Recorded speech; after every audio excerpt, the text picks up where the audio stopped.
Hi, everybody. Oh my gosh. Technical difficulties as usual. Hi.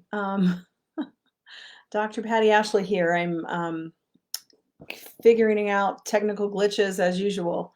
I was gonna, it looks like it was set up on the Be Live platform, but because I'm just by myself today, flying solo for my Shameless Facebook Friday Live, um, I don't need the Be Live platform. So if you got that link, hopefully you're here now.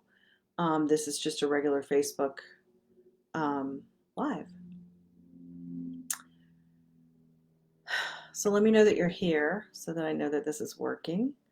And hi, Friday the 13th. So, yeah, hope you've been able to tune in to the Shameless Facebook Friday Lives. In the past few months, I've interviewed people talking about shame, and then I started the special grief, grace, and the holidays series last week with Robin Hubbard. So if you didn't get a chance to see that, I highly recommend you check out the recording here. Um, and because making sure I've got this right over here. Yeah, let me know you're here. Because it was great. It was so good. Robin has a fourfold path to working with grief and such a dear heart.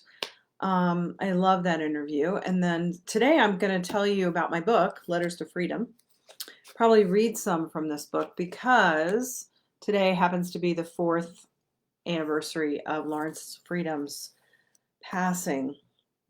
So November 13th, 4 years ago, a few days after the election, and now here we are, a few days after the election, almost a few weeks, and yeah, um, yeah. So in honor of this day, I made a commitment to myself to finish my course, Transforming Grief and Fear into Love and Grace, on my online learning site, which is called Authenticity Architects. So I'm going to add the link here when I'm finished, but right now you have the link to my website, which also has the link to the course site.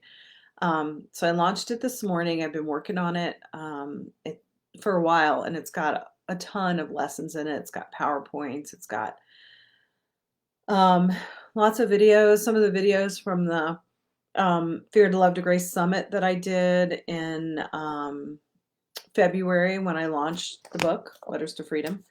Hope Edelman, Joan Bornsenko, Harville Hendricks, and I'm trying to upload Robin's interview from last week because it was so beautiful and get that in the course as well. So suggest you get a journal, do the course at your own pace. I'm going to be doing 2 Zoom groups for people to come to. And those are going to be on next Saturday, not this Saturday, but next Saturday, November 21st, as well as December 6th. So that's all part of the course. And again, I'm still working on the tech issues. It looks like people are signing up, but working on it's only $49 when I added up the cost of the time and the people and the amount of information you get. It's well over $2,000 worth of information. I mean, I'm sure that's a low estimate as well, but it's only $49. So I hope you can join. The Zoom groups are included in that.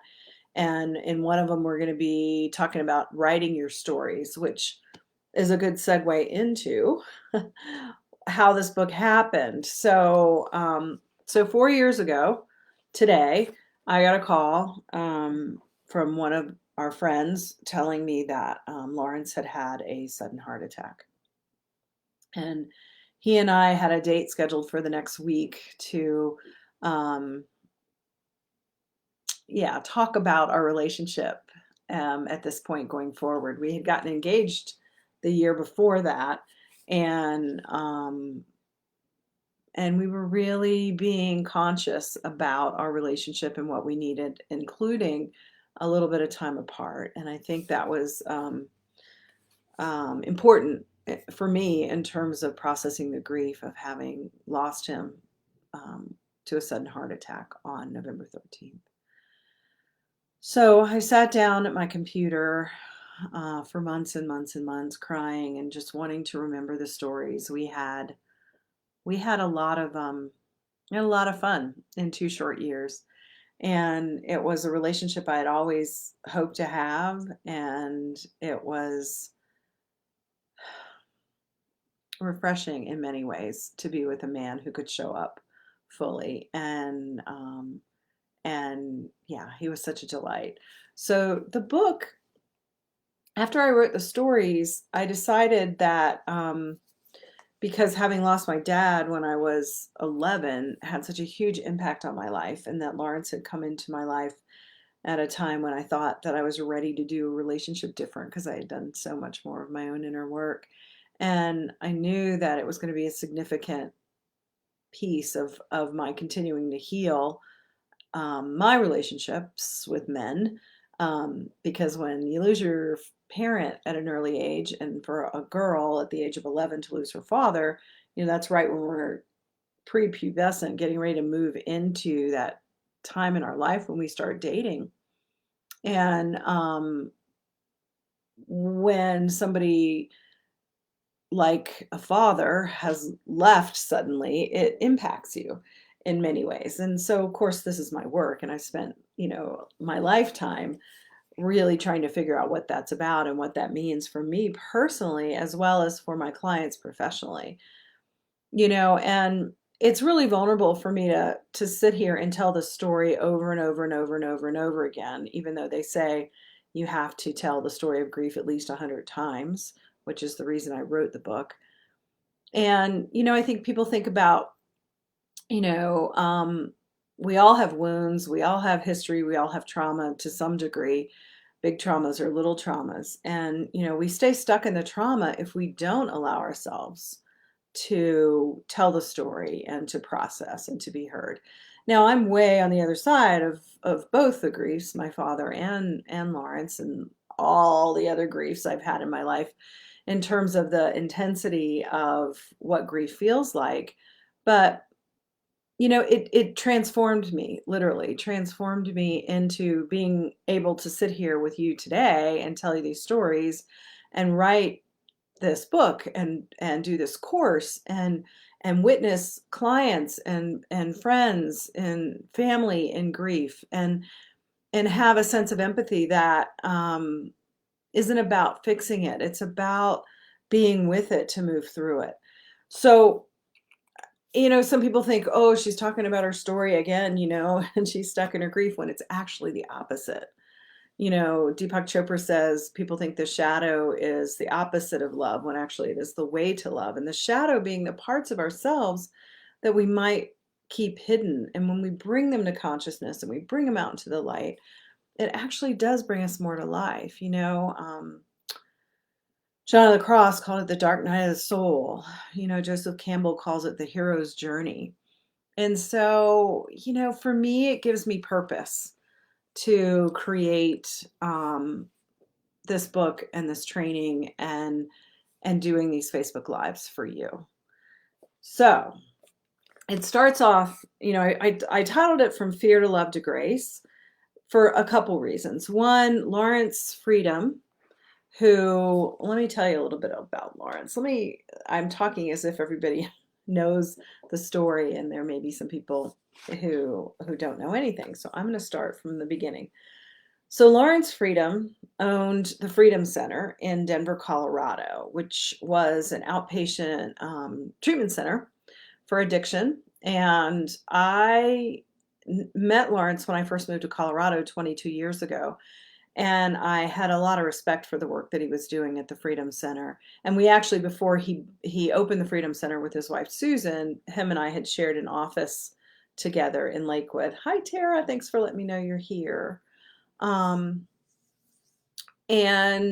so, yeah, so we were friends and colleagues for years and years and years. And he was always my go-to person in terms of questions about addiction and recovery, because that's not my specialty area. My specialty area is family and relationships. And of course, addiction often, flows in and out and affects all that. So Lawrence was the place, the Freedom Center was the place I would call and I would go to, send people to and refer to. And when his wife died of a brain tumor fairly suddenly, we were still in contact work-wise, and about a year later, um, we started dating. And so the story's all in the book about that. And I had never thought about dating him because he was married. And then when it ended up that you know he was widowed and available, I was really kind of not sure what to do with that because I had always had so much respect for him. But anyway, what we did with it was we moved very quickly into relationship, and it was quite an incredible experience. Um, and we did a lot of fun things.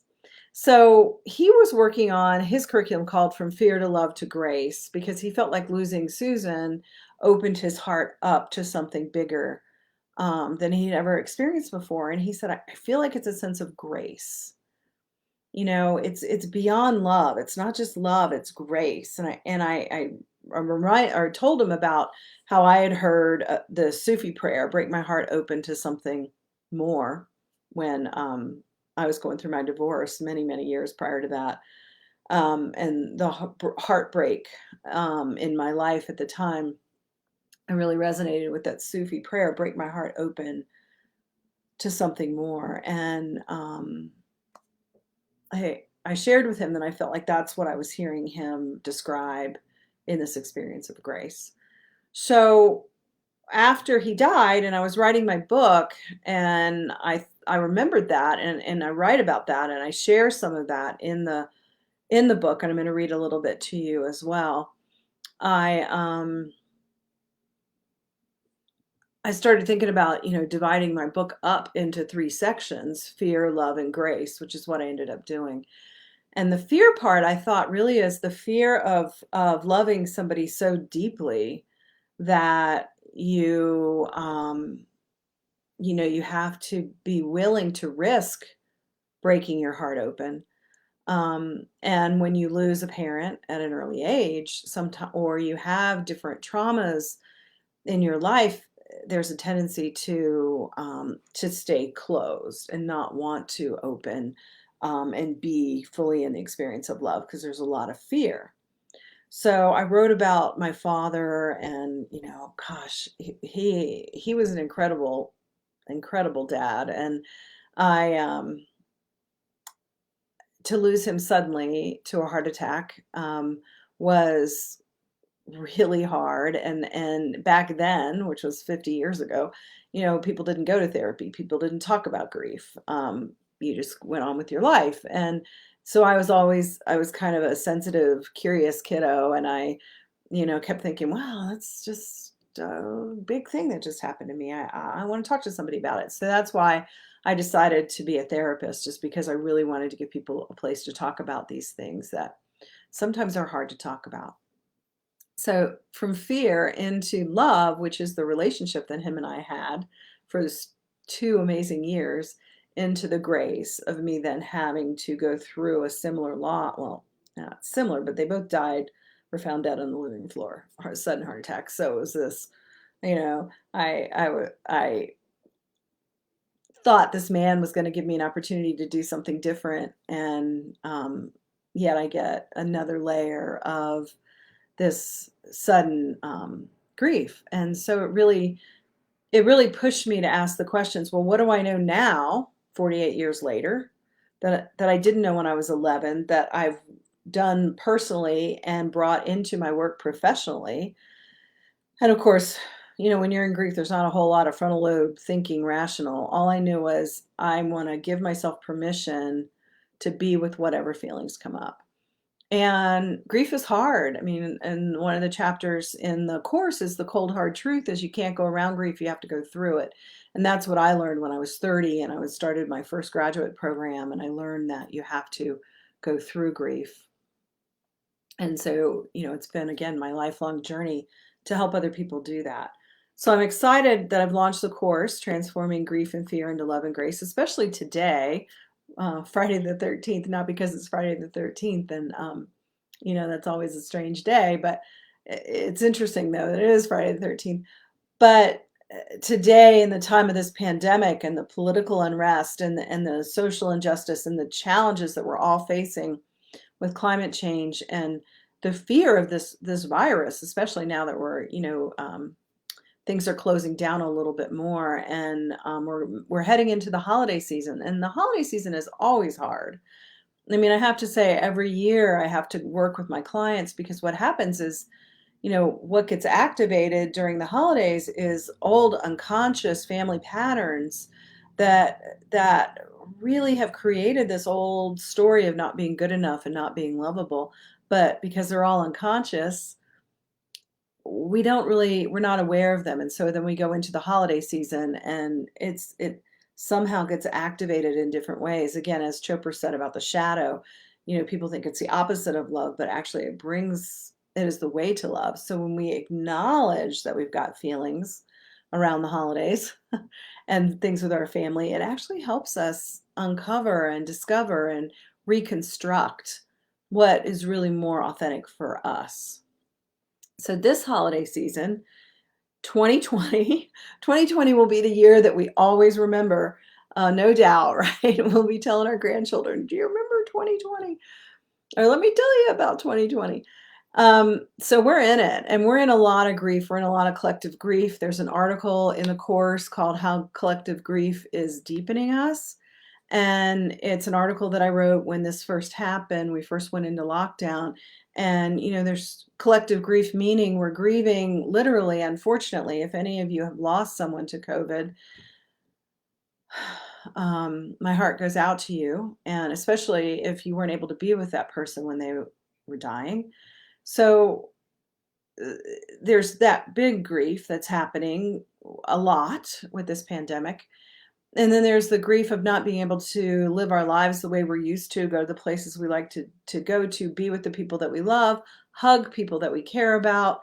All of those things are collective. And then there's also the collective grief of unresolved grief. So my grief therapist, when I was 30 years old, said any grief leads us to the well of the other grief. So you may have some other unresolved grief, and it may be coming up. So I'm seeing this a lot in my clients right now. It's like grief. People are sleeping more, feeling like they're walking through molasses. They're not as productive. They may have some anxiety and sadness. And so we got to acknowledge that there's grief in what's going on right now, and give ourselves permission to be with that so we can move through it and get to this place of what Laurence called grace and what I am calling grace. It's actually the sixth stage of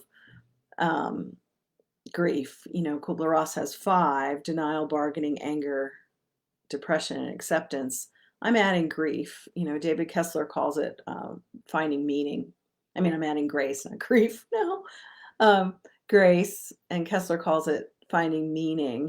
He worked with Kubler-Ross and is a very well-known grief expert. So anyway, my book, From Fear to Love to Grace, Letters to Freedom, tells that story. The course, Transforming Grief and Fear into Love and Grace, gives you PowerPoints, videos, lots and lots and lots of tools to help you navigate through the arduous journey of grief. So I'm just going to see what pops out here. I told you a little bit about the book. And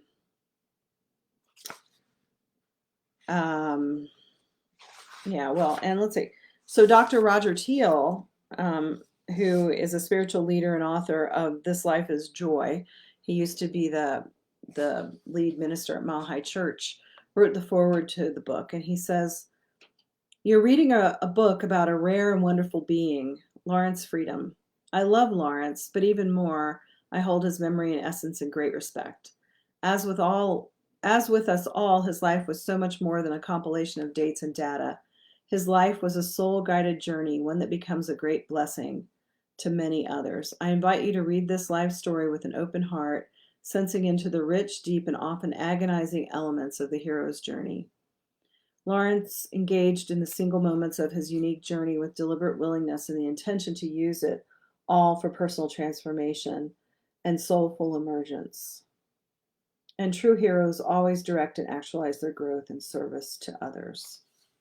Laurence accomplished this so naturally and generously as a preeminent addiction counselor, devoted sponsor, and spiritual guide. So many lives felt this healing touch at his recovery centers. So Laurence was a practitioner at Mile High Church and very involved in the church. And so to have Roger Teal write the foreword was such a gift, and I appreciate that. Thank you, Roger. And then the book starts in the preface with one of my favorite quotes by Anne Lamott, where she says, "I do not at all understand the mystery of grace, only that it meets us where we are, but does not leave us where it found us." And so I write in the preface about why I wrote the book, how it all happened. And then the first part is fear. And each section, I quote Marianne Williamson, who's one of my favorite teachers, from her book Enchanted Love. And for the fear part, I wrote this quote: "I warn you, this will not be easy. I warn you, this will take some work. I warn you, love will burn you up. Are you ready to be burned, or would you rather just grow old?"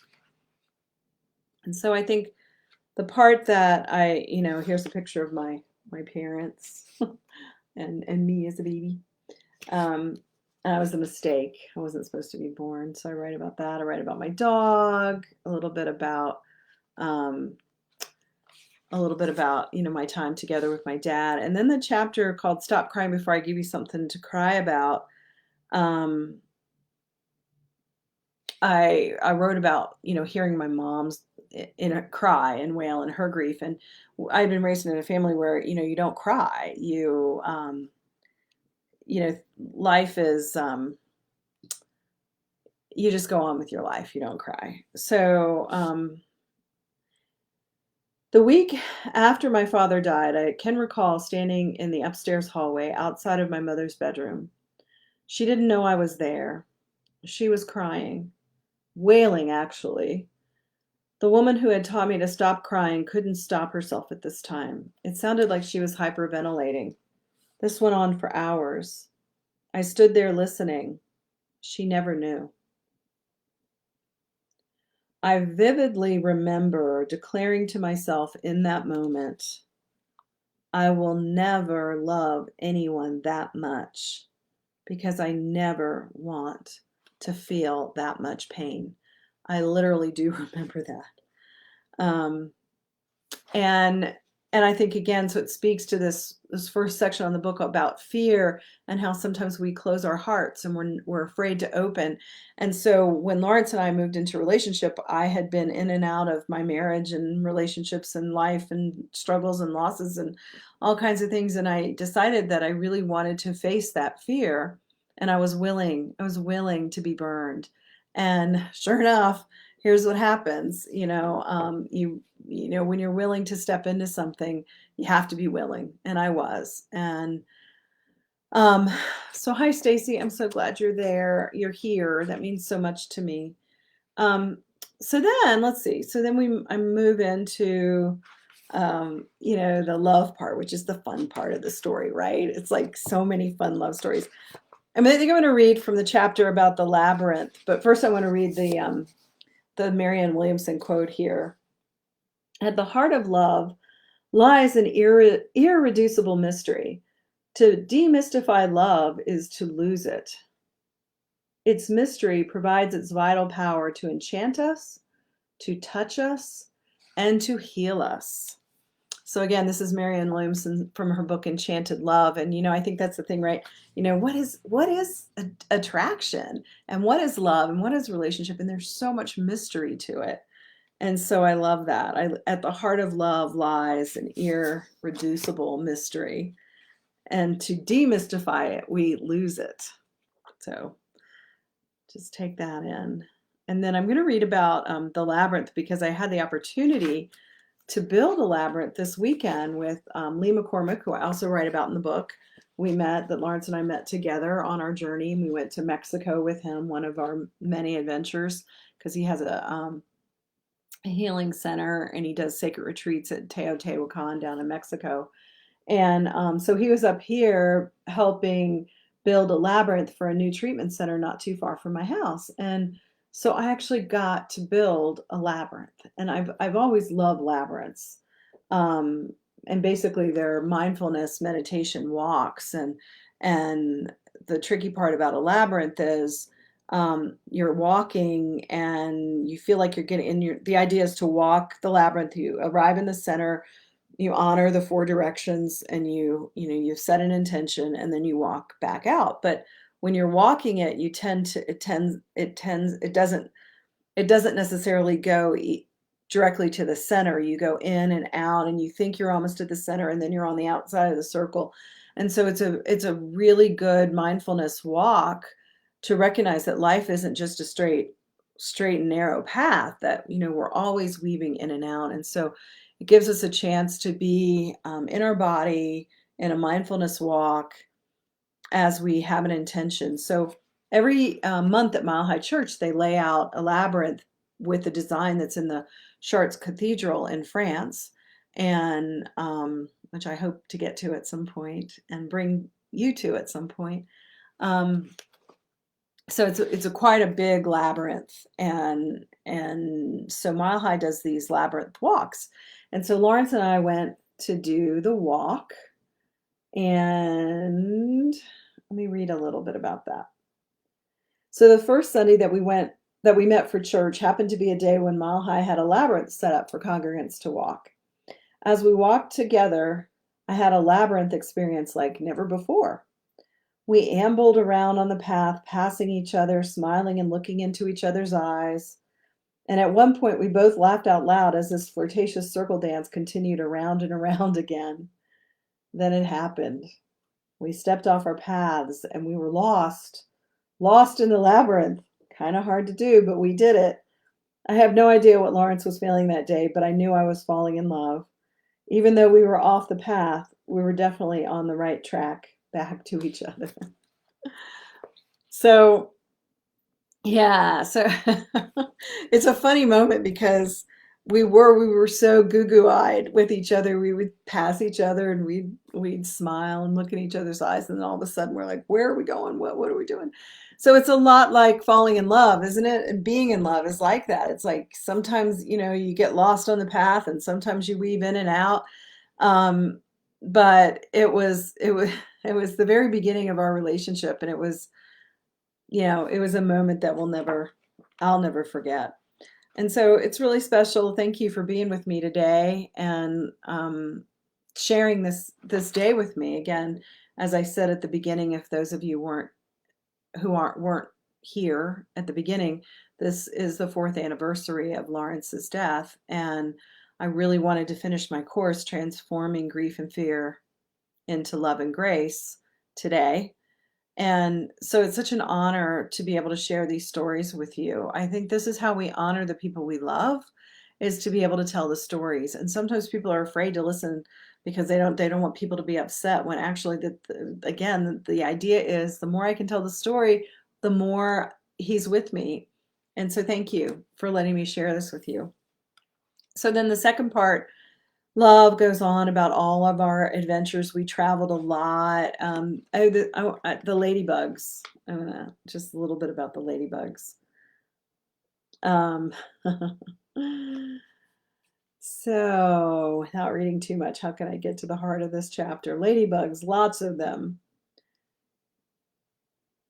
Okay, as we talked about how he might help me, and help me meaning, my work as restoring the divine feminine. A ladybug, and he was talking about maybe moving in with me and really, making a commitment to our relationship. A ladybug crawled across my kitchen counter. I shouted, "Oh my God, oh my God, oh my God." And Laurence responded, "What is it? Are you all right?"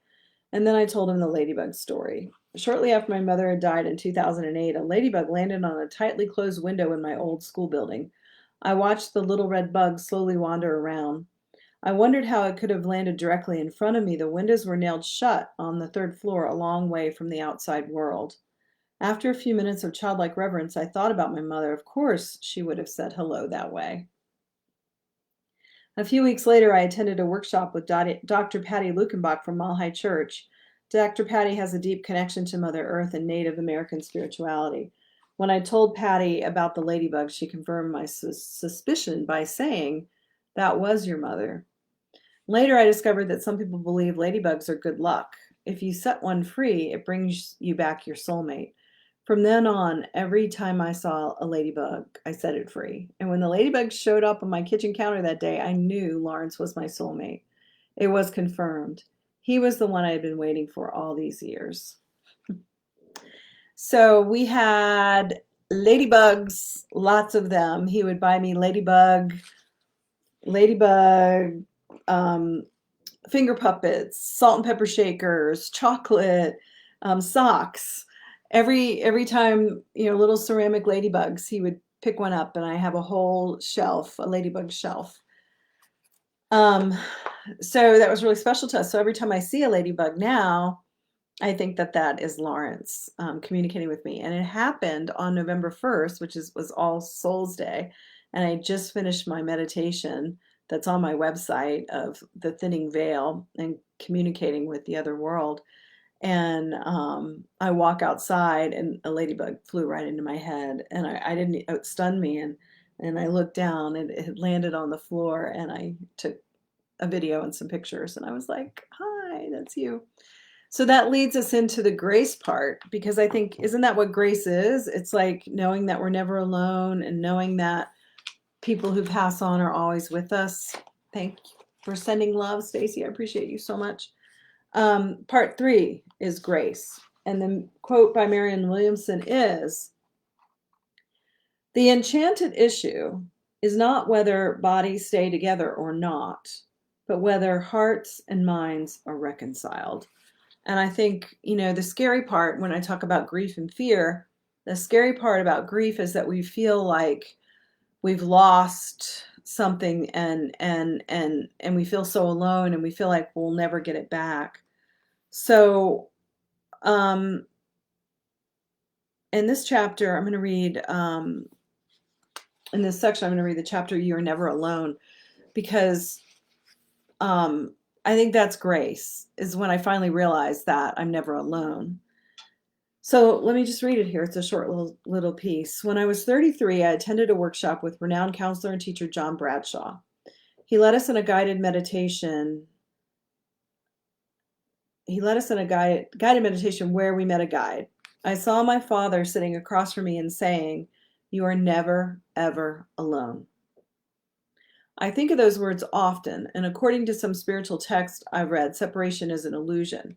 We're all part of a oneness or essence, and what many call God. Therefore, we are never alone. But knowing that we're never alone doesn't take away the grief we must feel as humans. Every day I long for the touch, the smell, the taste, the kiss, and the comfort of the togetherness that we had created. The depth of my love is measured by the depth of my pain. I would give anything to hear Laurence say, 'Hi, darling,' once more." The heartache of never being with him again coexists with the truth that I am never, ever alone. My grief is a passage into deeper aspects of myself, somewhat like a magical mystery ride. I'm honoring the process, and at the same time, I do feel Laurence is always with me. I know I'm never alone, and paradoxically, I will grieve as long as I must for the lack of his physical presence.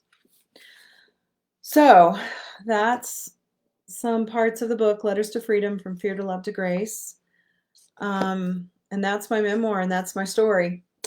And I do feel grace in my life every day, every moment, especially with the ladybug when I'm landing on my head in November in Colorado. And sometimes just the nudgings I get, knowing that, I feel his hand on the back of my heart, and I feel his presence, as well as my father's and my mother's, and my grandmother's, and my dear friend Sue and Marva, and people who've passed on to the other life, and even people who are no longer in my life but are still on this planet. I think that grace extends into this experience of never being alone and knowing that we're all connected and that we have everything we need, and that, as Carolyn May says, the people who are supposed to be in our life will be there. And her favorite prayer, and maybe this is a good way to wrap up today, is hover over me and show me grace. So many of you know I speak about Carolyn Mace a lot. She's a medical intuitive, and she just came out with a book called Intimate Conversations with God and about prayer. And again, I don't align with any particular religion, so whenever I talk about God, I get a little kind of, don't want people to get, triggered by maybe some bad experiences they've had with religion. The idea is that there's something bigger, which is the grace, which is something beyond um, what we can conceive in our logical mind. And that is grace, that is awe, that is wonder. And so my prayer today is hover over me and show me grace. And so I'll leave you with that. I'm going to add some things to the post here. I think my website's there because I just wanted to get the live stream started. But you can sign up for my course on my Authenticity Architects site. And it's only $49. It's like over $2,000 worth of value. And I have 2 Zoom groups that you can attend coming up in November and December with me live. The other parts you can do on your own. There's like 20 some lessons, videos from other experts, and a lot in that course for $49. I put my heart, soul into it for you to help you transform grief and fear into love and grace. So I hope you can sign up. Join me next week. I'm going to be interviewing Yvette Francino, who started Carpe Diem, which many of you know means seize the day, after she lost her a good friend to Lou Gehrig's disease. And then I have Hope Edelman, Sue Frederick, and yeah, some awesome people coming up on the next Facebook Live series. So join me every Friday at 11 o'clock Mountain Time here, and hover over me and show me grace. Hi, Deirdre. Great to see you. Thanks for joining me, everybody. And I'll see you next week with Yvette.